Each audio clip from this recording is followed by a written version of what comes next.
Assalomu alaykum qadrli kuzatuvchilar, kanalimizga xush kelibsiz.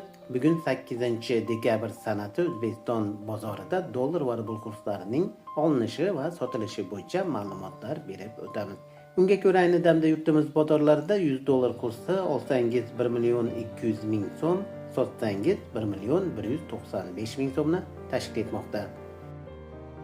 Rossiya 1000 rubl kursi olsangiz 158.000 so'm, sotsangiz 153.000 so'mni tashkil etmoqda. Qadrli kuzatuvchilar, ushbu ma'lumotlar barcha viloyat bozorlaridagi nisbatlardan kelib chiqqan holda berildi. E'tiboringiz uchun rahmat. Sog' va salomat bo'ling.